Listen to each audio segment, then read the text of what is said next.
hutang.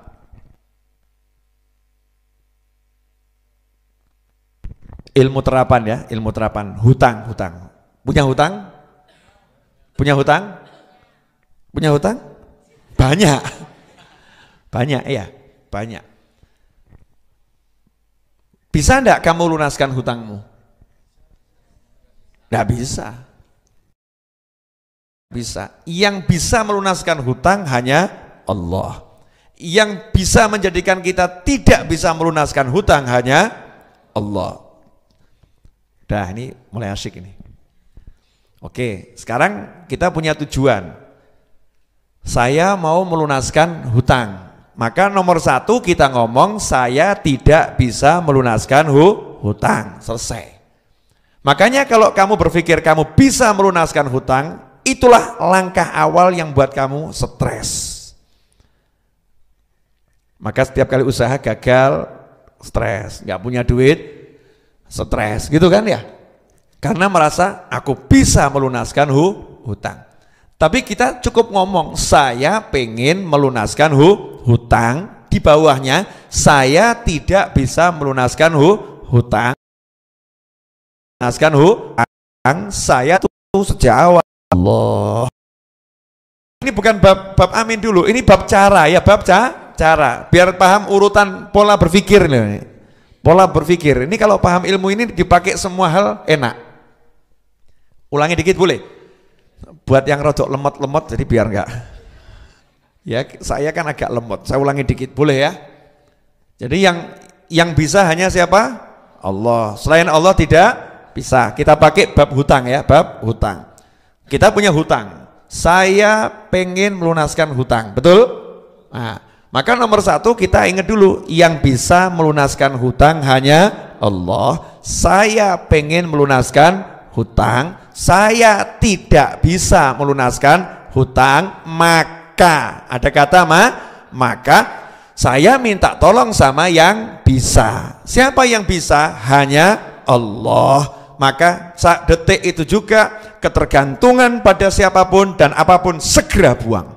Perusahaan, usaha, ilmu, kenalan, teori, rencana, semua buang. Rencanaku tidak bisa, usahaku tidak bisa, temanku tidak bisa. Nolkan dulu, betul-betul yang bisa hanya Allah subhanahu wa ta'ala. Nolkan pikiran, nolkan hati, hanya untuk Allah. Qul huwallahu ahad, Allahus somad. Katakan hanya Allah, yang ada cuma Allah.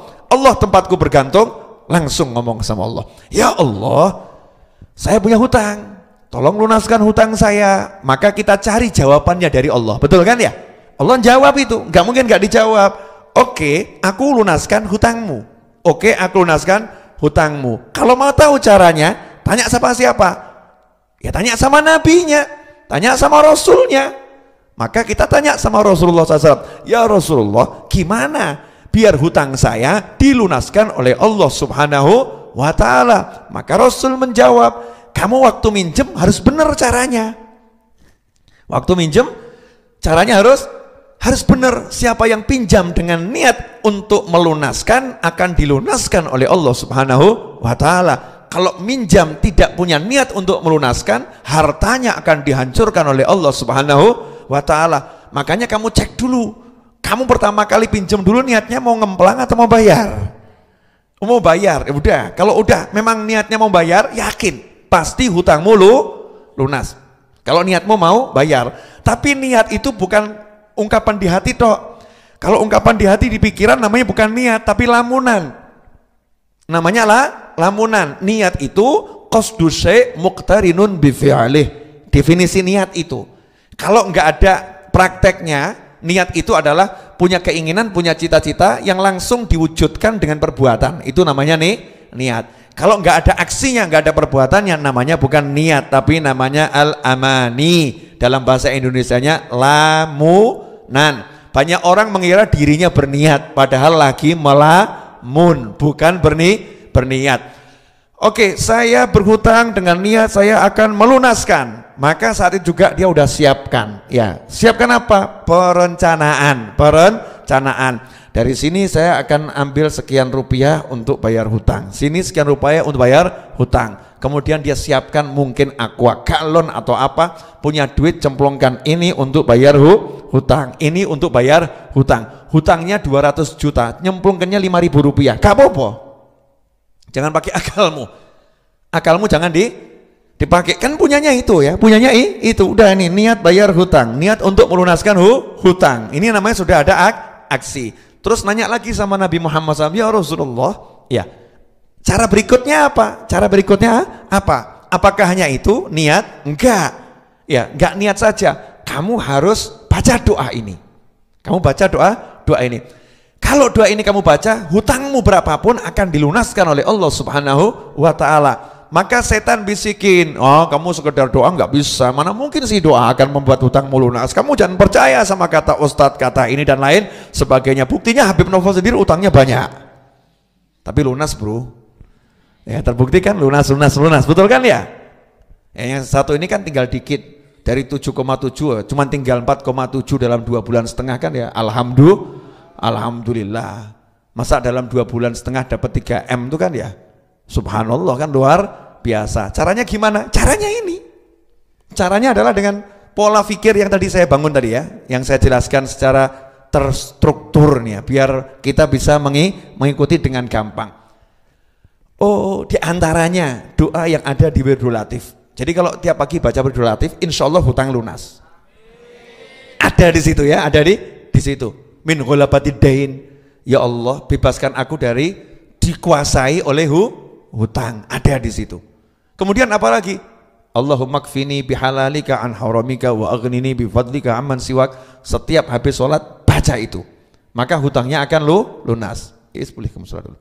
Maka hutangnya akan lunas. Kalau setiap habis sholat baca itu, ya sudah, amalkan saja itu, nggak usah mikir lagi. Kamu udah percaya sama Allah, ya, percaya sama Nabi, itu wujud percaya sama Allah. Tugasmu ngapain? Nikmatin hidup. Nikmatin hidup bagaimana? Waktunya ke pasar, waktunya kerja, waktunya ngobrol sama teman. Jangan mikir hutang lagi. Kalau kamu masih mikir hutang lagi, berarti kamu gagal. Gagalnya di mana? Kamu nggak percaya sama Allah Subhanahu wa Ta'ala. Orang percaya itu yakin, orang yakin nggak ragu, orang ragu berarti tidak yakin. Maka kamu tidur dengan santai. Istri nanya, Mas hutang banyak kok tidur santai, kenapa? Allah yang mau melunaskan, bukan saya. Keren toh? Suami nanya ke istrinya, Dik, hutangku banyak, kamu kok tidurmu bisa nyenyak nih, gimana caranya? Yang bagian melunaskan hutang bukan saya Mas, bukan kamu. Yang melunaskan adalah Allah Subhanahu wa Ta'ala. Allah yang lunaskan, bukan kita. Saat kita mengikuti tahapan-tahapan yang betul. Kalau dari judulnya Allah yang tempat kita bergantung, berarti yang beresin siapa? Allah. Kalau udah diberesin Allah, beres atau enggak beres? Beres. Mestinya kita tenang atau enggak tenang? Tenang. Di sini kalian makan diberesin siapa? Panitia. Di sini loh ya. Jangan bicara Allah dulu ini. Syariatnya yang dohir dulu. Tadi kan semua sikap hati ya.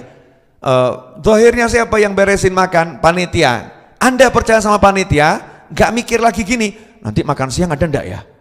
Nanya panitia melulu, panitia makan siang ada ndak ya? Panitia makan siang ada ndak? Panitia jawab, ruwet. Yang satu ini suruh keluar saja cari makan di luar, ya nggak usah diurusin ya, ruwet gitu ya. Sudah di sini dibilang gratis makan, minum, tidur, ya sudah pasti sediakan. Betul begitu kan? Nah Allah Ta'ala sudah jamin kamu di dunia ini aku yang ngurus, selesai. Tapi ikuti aturannya. Aturannya apa? Jangan minta tolong sama yang lain. Jangan bergantung pada yang lain. Karena yang bisa cuman aku, yang lain tidak bisa. Begitu kita ngeyel merasa bisa dan menganggap yang lain bisa, sama Allah dipersilahkan, silahkan kamu minta tolong sama yang lain, ruwet sama yang lain. Hasilnya glundung, jelungup, ya, delosor, puyeng, kepala pecah, jeduk-jedukan tembok, duk, stres. Sampai di sini jelas? Simpel atau enggak simpel?